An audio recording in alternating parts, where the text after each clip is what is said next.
এখানে কি হচ্ছে? ইলেকট্রিক টেস্ট, মানে প্রথমে আপনি শুরুতেই দেখছেন যে প্রথমে একটা টেস্ট করা হয়েছে, যেটাকে বার্নার টেস্ট বলি।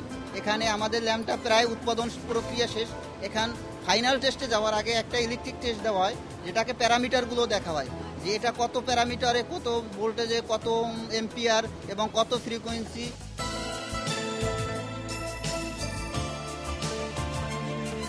এই মেশিনটার নাম কি? মেশিনটার নাম ক্রিম্পিং মেশিন। এটা দিয়ে প্লাস্টিক পার্টের সাথে মেটাল বেসটাকে সিল করে দেওয়া হয় বা আটকে দেওয়া হয়। আটকে দেওয়ার পরে যেটা শক্ত হয়ে যায়, এটাকে ধরে রাখার জন্য এটাকে সিল করা হয়। যে সিল করার এই যে প্রক্রিয়াটাকে বলা হয়, এটাকে বলা হয় ক্রিম্পিং। এরপর লম্বা টেবিলে এজিং টেস্ট।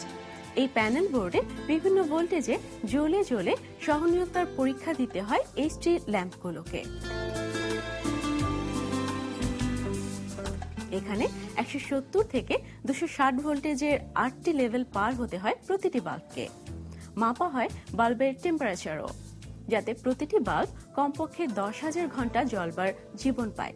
সেই কারণে এই কঠিন পরীক্ষা আছে আরো। মাহিমা ফ্যাক্টরিতেই আছে পরিপূর্ণ ল্যাব। এখানে স্থাপন করা হয়েছে সর্বাধুনিক পরীক্ষণ যন্ত্র। এই ল্যাবরেটরিতে করা হয় টিউবের ভেতরে fluorescent gas, filament, resistance, frequency আর ভোল্টেজ পরীক্ষা। এছাড়াও এখানে হয় ballast harmonics, third harmonics, noise, frequency, ব্যালাস্টের parameter test, torque meter, LCR meter, coil capacity ও রেজিস্টার মাপা হয়।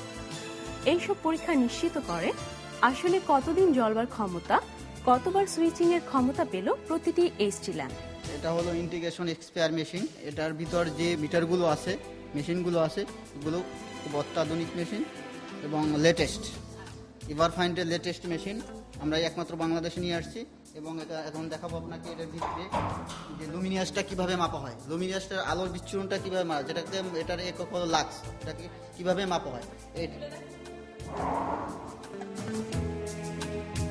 এটার ডাটাটা কম্পিউটারে পাওয়া যাবে।